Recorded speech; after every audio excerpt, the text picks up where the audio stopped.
In backcountry skiing, you get your kicks going up and down.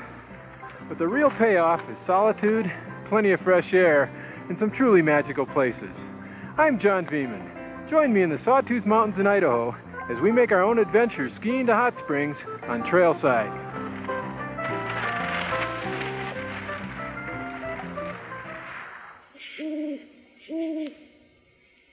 Trailside is brought to you in part by Chevy Trucks. Next time you're having fun outdoors, make sure Mother Nature has a good day too. And LL Bean, providing sporting gear and apparel for people who love the outdoors for over 80 years. And High-Tech Sports, who invite you to enjoy the great outdoors and follow the trail to adventure.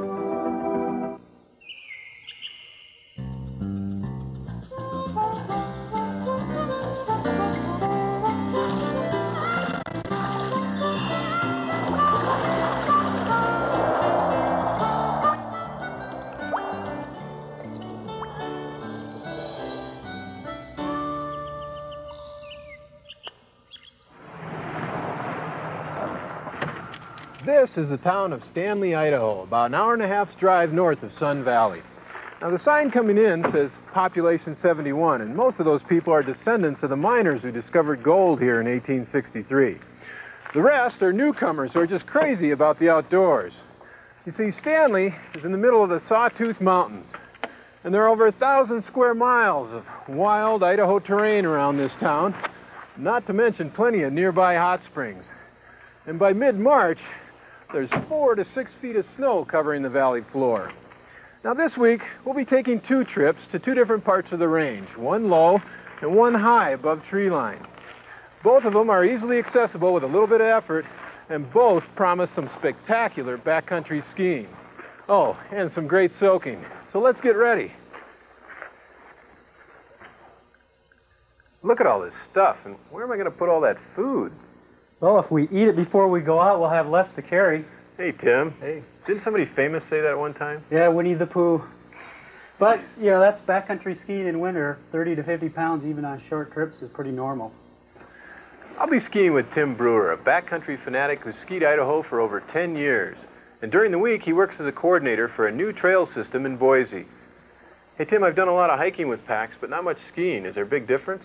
Actually, no, there's a lot of similarities. You want to start out with a nice stable pack, and that means packing properly. So I'm going to put a lot of the heavier items like the cook kit, stove, and some food more near the bottom and close to my back. And then I'll put some of the lighter things like my clothes near the top. The other thing is I actually prefer an internal frame pack like this one. You can see that's going to ride nice against your back and be very stable.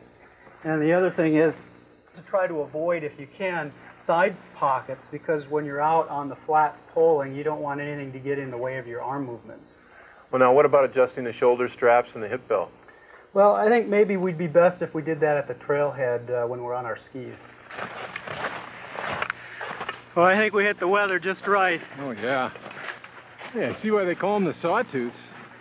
Yeah, it's one of my favorite ranges in Idaho. Joe just told me that the type of granite that was uplifted some time ago erodes away into spires that we see today. So where are we going skiing today? Well, we've got a lot of variety today. We're going to ski through the trees to a creek, ski along it, and that'll give us access to some knobs and hills that we can get comfortable with our pack and maybe do a couple of turns. Yeah.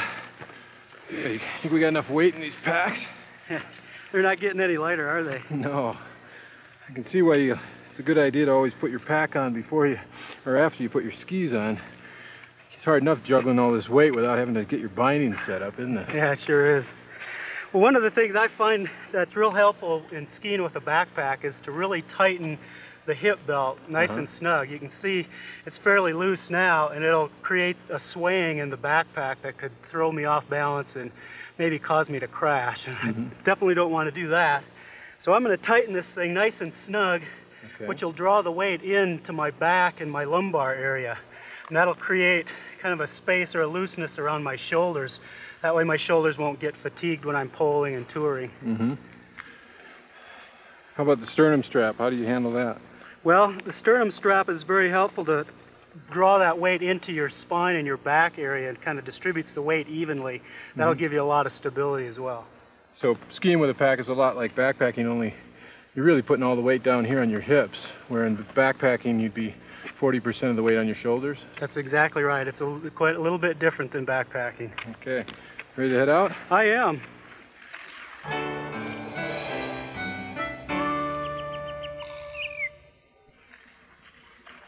So where are all these hot springs?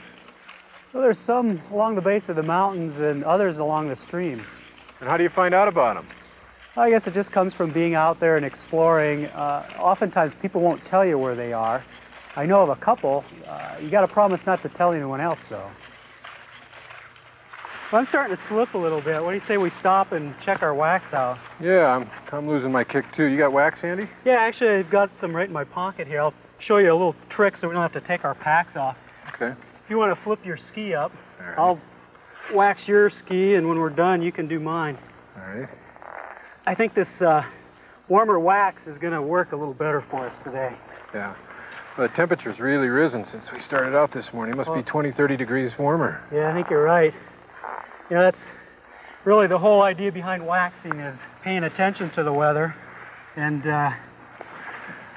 generally what you've got is a situation where colder snow and snow crystals have very sharp edges to them. And these edges, or snowflakes, can grip harder waxes a lot easier, and you get good glide. Yep. But as then the weather warms up, these snow crystals begin to transform more into small little balls with water around them. So essentially you've got a ball that needs a lot softer, stickier wax to grab and to get a good grip. The real trick is balancing between getting a good grip and a nice glide at the same time. It's a lot more to waxing your skis than just looking at the color of the canister. Huh? Yeah. Well, that gives me a pretty good kick. Ought to do it. Great. Ready to head out? Let's give it a whirl. Okay.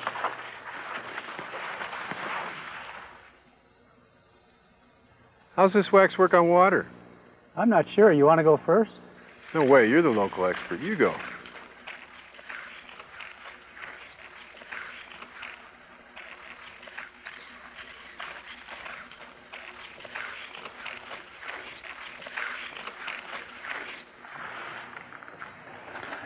You can really see how these climbing skins will grab on the uphills, but when you need to glide, it lies real flat and smooth, doesn't it? Yeah, it does. This is actually a nylon material, but you know, years ago, they actually made them out of animal fur. In fact, a lot of times it was seal skin.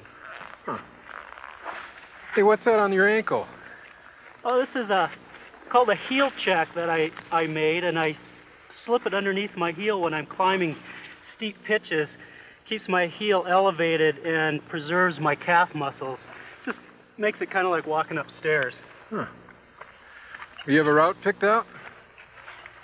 Well, I often like to choose a route that gives us the least number of kick turns that we have to do. So why don't we just head on up the corner here, in through the trees, and we'll find a nice spot over on the north side. I think we'll find some good skiing where the sun hasn't hit. Okay. The snow will be a lot firmer over there. I think as you walk through this deeper snow, you really want to put your foot down hard. And as you sink in, try to kick your tip up out of the snow.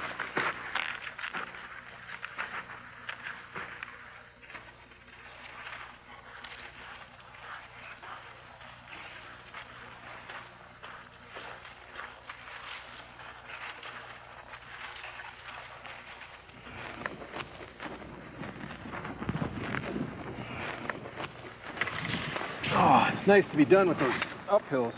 Yeah, it sure is. Yeah, I think it'll all be worthwhile though once we get our skins off. Well, that's a cute trick. Actually, it's kind of helpful to be able to take my skins off without dropping my pack or taking my skis off. It's actually pretty easy to do. Because I have such short arms, what I do is I bring the ski around the other side of my leg, reach back and grab the skin, and just peel it off. Be careful not to let it dangle in the snow. If the snow gets on the glue, it doesn't make it very effective. I just fold the skin back with the sticky part against itself and kind of fold it up. I like to keep it in next to my body, keep it nice and warm. What do you think? We got this nice downhill here. Got any advice? Well, I think the one thing we want to do is bring the pack in close, and unlike down lower, we want to really tighten it up around our shoulders as well. Okay. So bring in these load lifters real tight.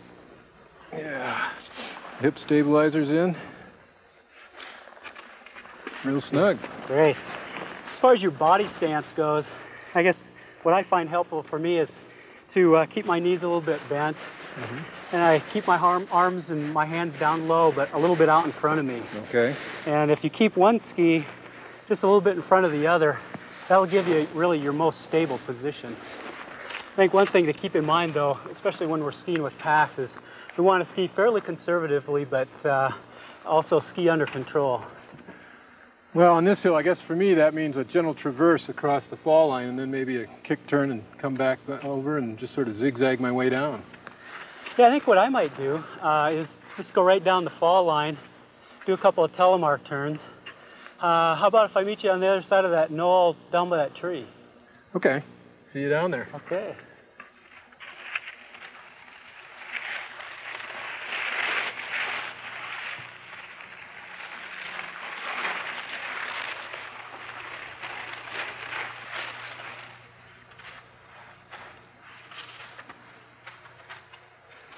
Oh, nice compressed stance.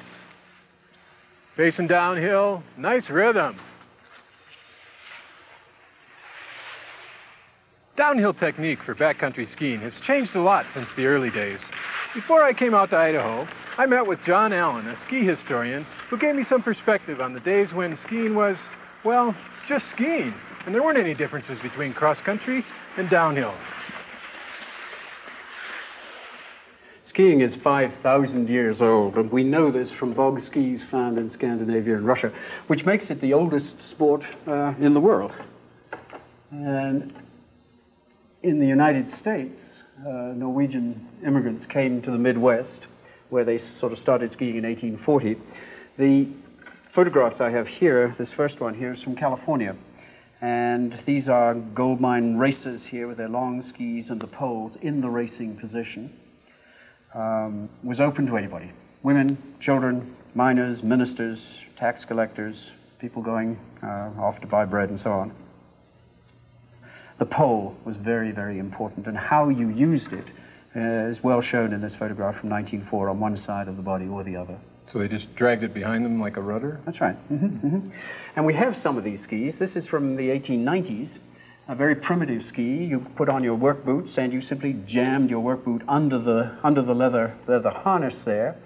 And if by some unfortunate case the ski broke, you could simply just turn it around and use the back end and then simply turn your boot around, and there you have it.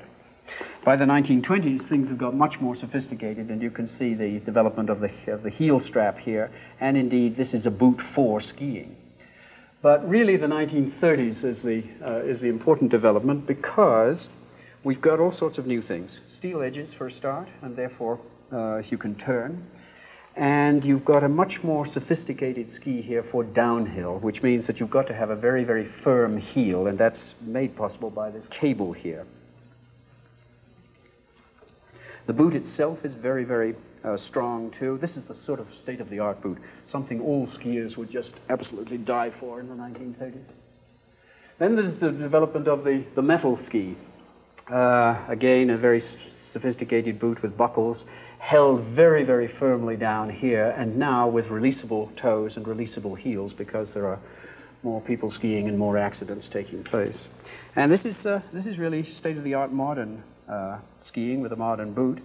Very high, tough plastic, very firmly held in, and with increasingly efficient, sophisticated bindings. Very colorful, psychedelic pleasure we like today, as opposed to the blacks and browns of dark morality back in the 30s, 20s. Now this is your more classic cross-country ski right here. Yes, the cross-country and the alpine disciplines divided in the 1930s.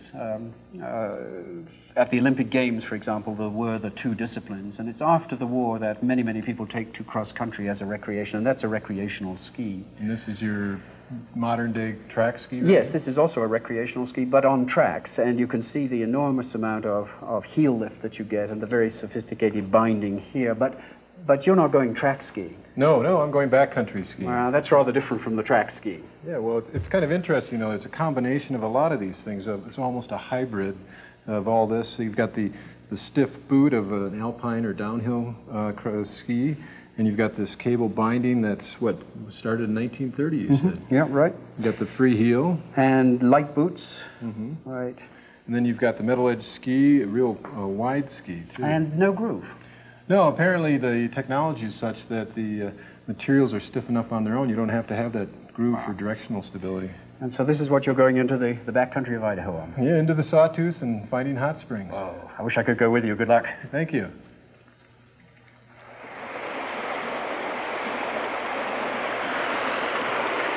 So what causes this?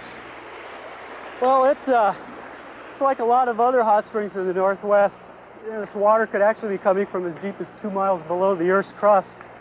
It gets heated by molten rock and then travels up fissures where it collects sulfur and other minerals and then eventually bubbles its way up out of the surface in areas like this. Well, that explains that sulfury smell. Well, let's go set up camp so we get back here and hop in.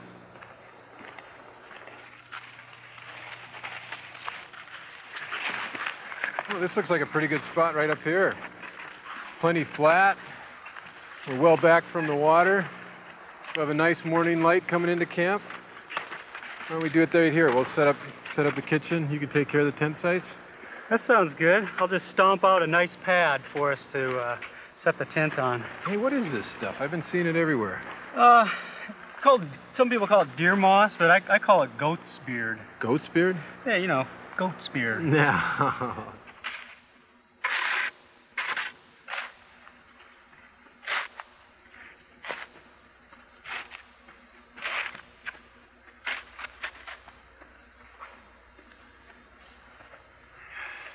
So, how's the kitchen coming along? Oh, real nicely. Come on in and I'll show you how it works. A nice wide seating area here. You notice how I made the trench for our legs real narrow so that we don't have to bend over so far to get at all the food and cookware. What's the shovel doing buried into the counter? Oh, that's our stove surface. Yeah, notice how it fits in there real snug, and I made a nice little wind block here and a little bit of natural flourish. You know, don't just set the table, set the mood. Nice touch. Yeah, the soft snow even allowed me to taper the front edge so to stabilize our countertop. Great. Well, how's the sleeping quarters coming along back there? Well, I have the foundation for the tent all packed out. You want to help me set it up? Sure. You know, usually I would have built a wall out of snow for a wind block, but since we were in such a protected area, I just decided to forego that option. Okay. You know, these winter tents are great. They've got loops that are very large. I think we'll be able to use our skis and our poles as tent stakes. So how'd you find out about this one? You know, I've been coming here for so long, I don't really remember. As far as Idaho hot springs etiquette goes, a couple things you want to keep in mind. You don't want to bring glass down to the hot springs. You want to leave the area cleaner than you found it. And you don't want to use soap. And then if you come to a hot spring and there's someone already soaking there, just allow them to finish up before you get in.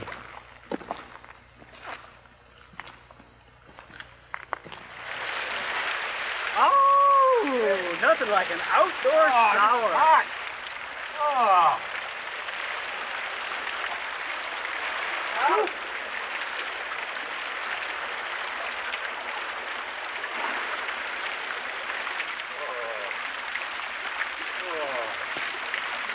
You know, with all this volcanically heated water, anything to be concerned about?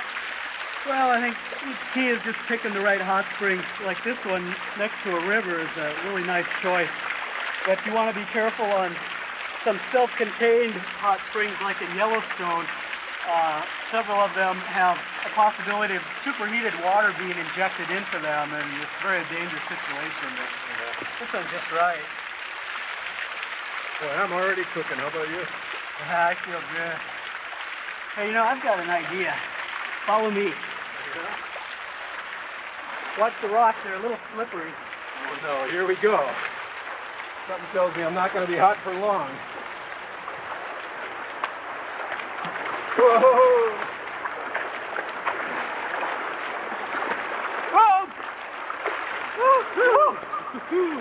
Woo! Okay, I'm ready for the hot spring again. After our hot bath and before climbing into our sleeping bags, we thought we'd have some winter Swiss fondue. Now this is a meal that you have to prepare in a comfortable, protected site. And it's going to be cooking a while, so you want to make sure that you have a solid platform for your stove so it doesn't melt down into the snow. Now to begin, you want to first rehydrate some fruit in some water like I've done here, saving the runoff juice to either drink or add into the fondue later on. Then rub a fresh clove of garlic on the inside of your medium saucepan, and then set the saucepan into the skillet, which has an inch of water in it and acts as a double boiler. Add a scant cup of white wine, and then 8 ounces of cubed Swiss cheese, or a mix of your favorites. Then you want to stir the cheese until it melts up, and that ought to take about 5 to 10 minutes. And if the mix is too stiff, we'll just add a little bit of that fruit runoff. It'll loosen it up a little bit. Meanwhile, take a mix of 2 tablespoons flour, salt, pepper, and a little bit of grated nutmeg, and mix in a little bit of water, forming a nice paste. And then just stir it into the cheese. And then you want to add a little bit of kirsch to that, about 2 to 3 tablespoons. Stir that in, then dip away. You got the bread ready? Well, I just got the bread cubed up. Okay. Let's give it a try. All right, let me hold on to that so this doesn't happen to tip over. Oh, it looks great. Yeah. Ooh, yeah. That's some fondue. Mm-hmm.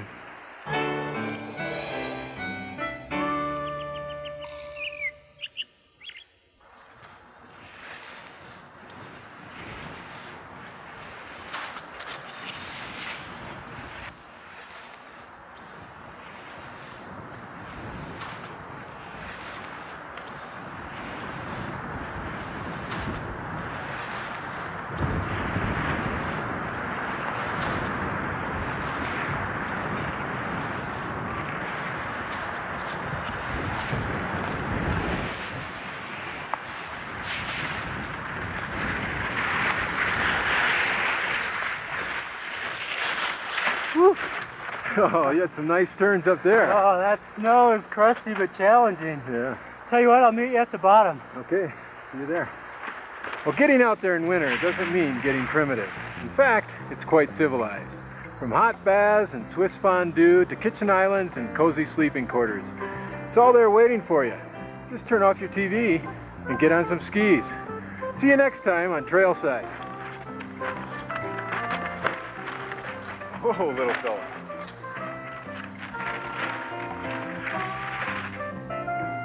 The home video of this program, as well as other programs in the Trailside series, is available for $19.98 plus shipping and handling by calling 1-800-TRAILSIDE. The videos include behind-the-scenes footage of the making of the program, as well as additional Trailside tips and techniques. To order, please have your credit card ready and call us at 1-800-872-4574.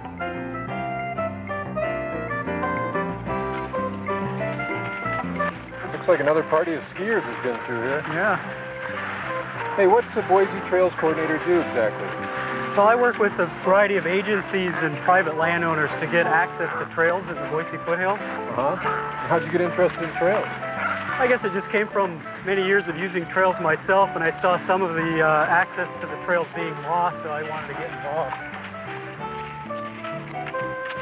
The next episode of Trailside, John Viehman travels to Wisconsin where he tries dog sledding.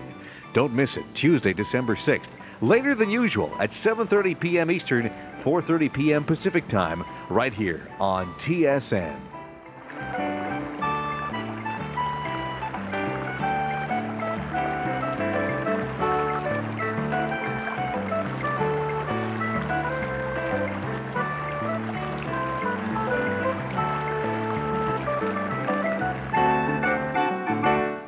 Trailside is made possible in part by LL Bean, providing sporting gear and apparel for people who love the outdoors for over 80 years.